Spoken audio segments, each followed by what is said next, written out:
Hoş gördük əziz izleyiciler. Hatırladım ki biz hal-hazırda Köhnə Günəşli deyən ərazidəyik. Biz bura bildiyiniz kimi bir çox şikayətçilərin şikayəti əsasında gəlmişik. Yəni bizə verilən məlumatda göstərilir ki, burada olan ağaçlar bilərəkdən, qəsdən, hansı ki burada bir şirkət var, o şirkətin adını biz sizə açıqlayacağıq. Bax, gördüyünüz kimi, baxın, bu şəkildə ağaçlar burada yandırılır. Ağaçlar yandırılır, məhv edilir. Baxın, bu ağaçlar hamısı yandırılan ağaçlardır. Ağaçlar yandırılır, məhv edilir və yerində kimsə hansı qoçaqsa biz sizə onun adını açıqlayacağıq. Özləri üçün gəlir mənbəyi obyekt tikəcəklər. Baxın, görün bu ağac necə yandırılıb, qəddarcasına. Bizdə sakinlər bildirdilər ki, bu ağaçların hamısı yandırılır. Bax bu şəkildə. Görürsünüz? Görürsünüz bu ağac necə yandırılıb. Şirkət rəhbərinin sifarişi ilə bu ağaçlar yandırılır. Bax bu ağaçlar yandırılır və hal-hazırda burada hansısa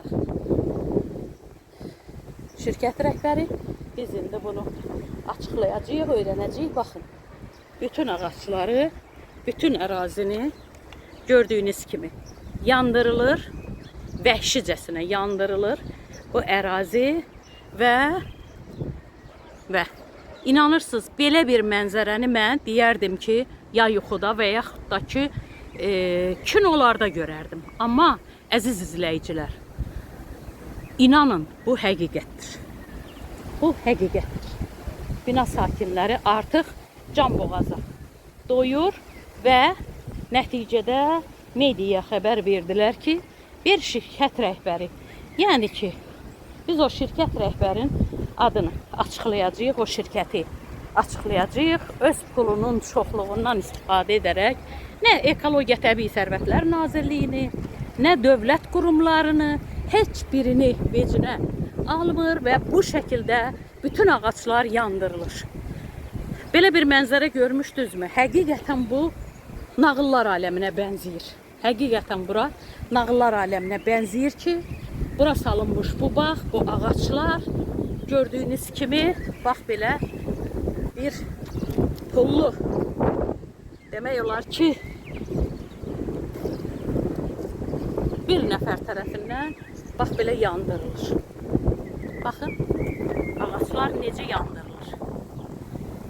Az qala bina sakinləri deyirlər ki, heç bir Fövqəladə Hallar Naziri, heç bir Ekologiya Təbii Sərvətlər Nazirliyi bu mənzərəyə məhəl qoymuş.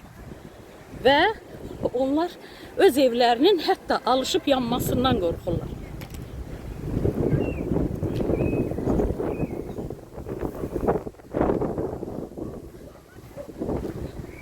Bütün demək olar ki, burada 100-dən çox ağac yandırılıb.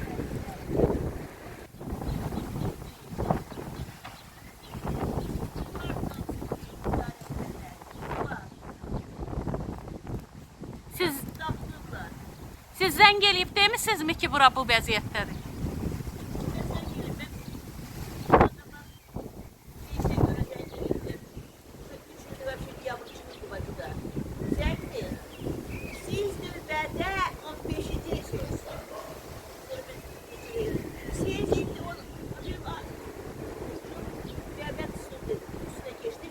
Hansı quruma zəng eləmişsiniz? Fövqəladə Hallar Nazirliyinə?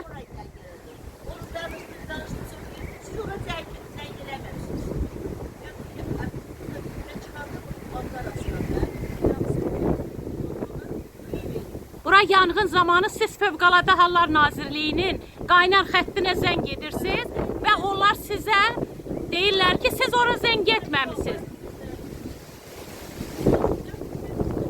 Yəni belə çıxır ki, onların bu yanğından xəbəri var, hə?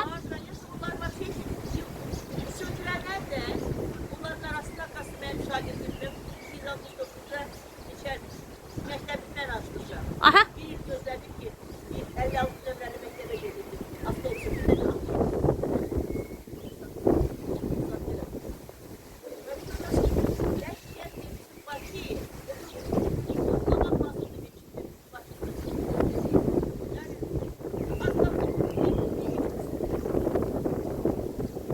Görürsünüz əziz izləyicilər, vətəndaş deyir bəlkə də 100 dəfə biz Fövqəladə Hallar Nazirliyinə zəng edirik.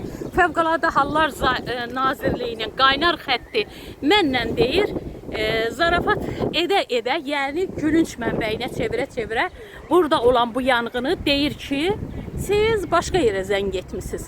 Deməli, Fövqəladə Hallar Nazirliyi, Ekologiya və Təbii Sərvətlər Nazirliyi, biz bura gəlib bunu çəkiriksə, bir insanın öz cibinə pulların gəlməsi məqsədi ilə bu yanğını törədirsə, vallahi mən dəhşətə gəlirəm ki, yəni ki, hal-hazırda ağaçlar üçün ulu öndərimizin dediyi o kəlamı mən decimə almıram deyərəkdən bu ağaçları yandırıb bu vəziyyətə qoymaq, mən həqiqətən o insana şübhəm var ki, Azərbaycan Respublikasında, Bakı şəhərində bütün bağları yandırıb, bütün ağaçları yandırıb bu vəziyyətə qoymaq çox dəhşətdir. Həqiqətən dəhşətli bir vəziyyətdir, çox dəhşətli bir vəziyyətdir. Mən belə şeyi deyim ki, nağıllarda oxumuşdum. Amma bu bir nağıl deyil. Bu, Bakı şəhərində bir nəfərin ağaçlara qarşı deyim ki, qiyamıdır. Ağaçlara qarşı olan vəhşicəsinə qiyamıdır ki, canlı, yaşıl olan bu ağaçlar günün günorta çağı bir nəfər tərəfindən bax bu cür yandırılır, kömürə dönür və biraz da keçmişdən, birazdan sonra bu ağaçlar yanıb artıq yararsızdır deyə kökündən çıxardıb öz obyektini, öz binasını, öz ticarət mərkəzini burada tikəcək.